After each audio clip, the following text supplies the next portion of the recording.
So for step 10, the differential unit 1, this is where we're going to build the unit where the differential is going to sit. So we've got to grab this D4 piece, C4, C1, etc. We've got our bearings, and then we've got this G1, which is the bevel pinion gear. So you can see that I've got all of the pieces ready to go. So I'll set this up and let's put this together.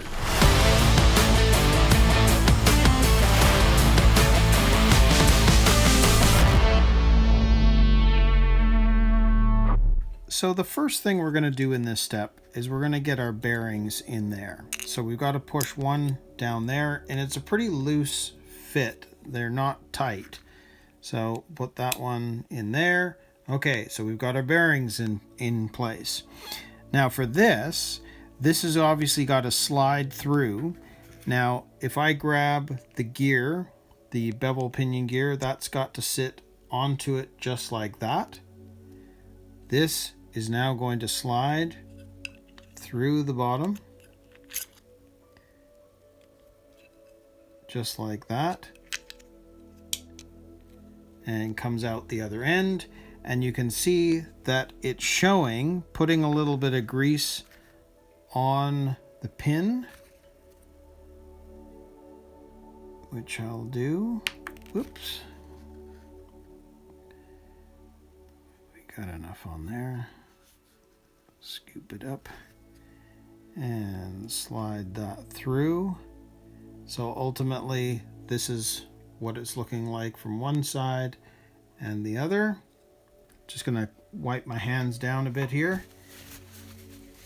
Then it's showing this piece right here,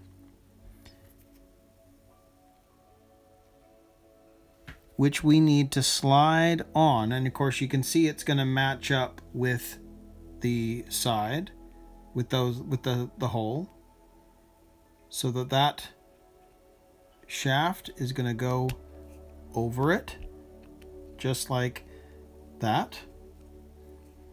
You can kind of see it, and then this is going to go over top.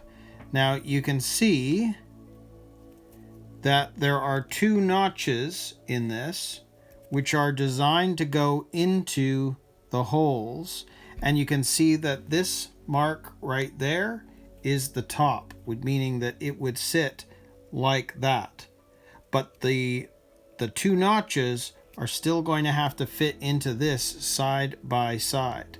So if we turn this around for a second, I can actually push that, because it says you're going to have to pull it apart.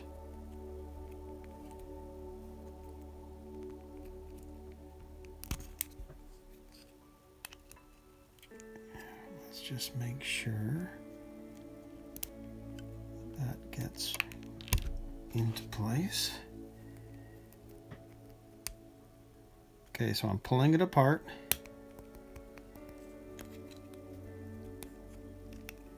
That one has got to go on.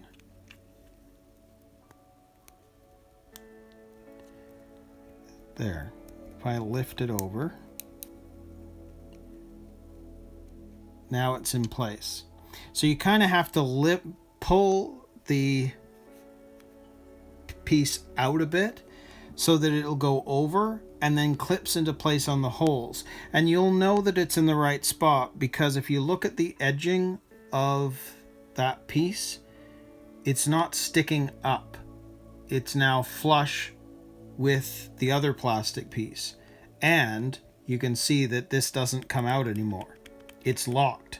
So before, this piece can slide on, but what locks it is that plastic C1 piece. And that's it. So that is differential unit 1. So step 10 is done.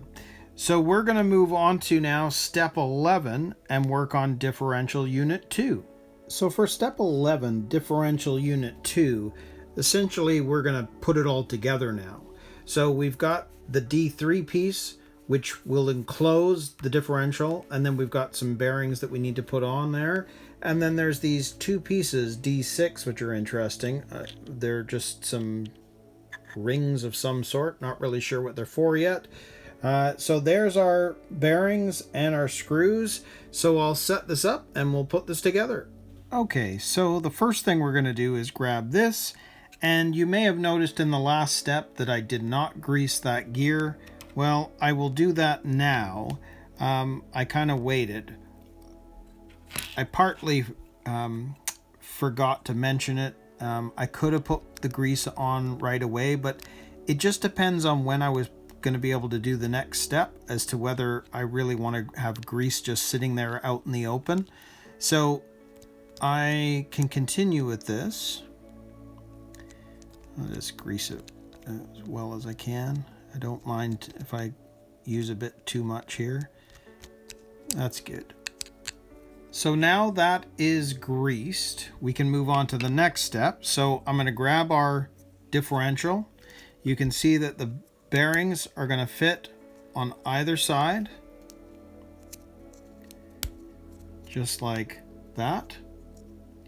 And then this is going to sit inside of here, just like that. So it's basically sitting there and the bearings are on either side.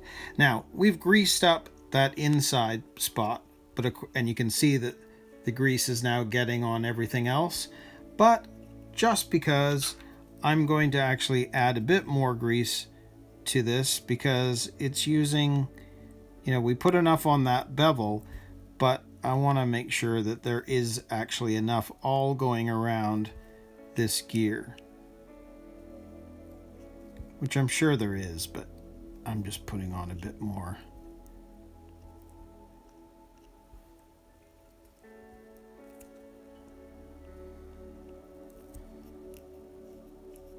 And you can see we're greasing that up quite well. So I'm good with that.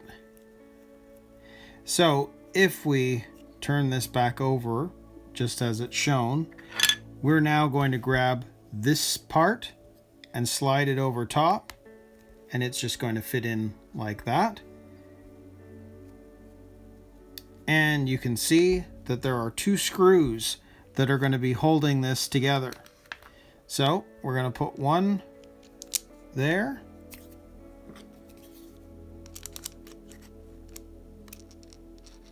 If it'll stay onto the thing.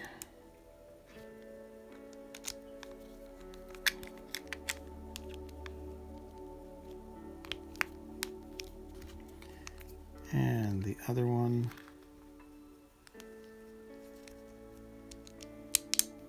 is there.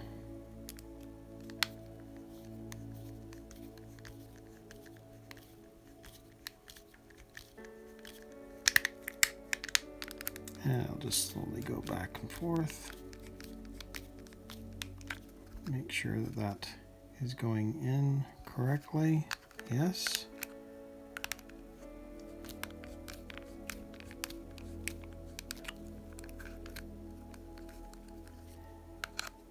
Definitely an interesting design.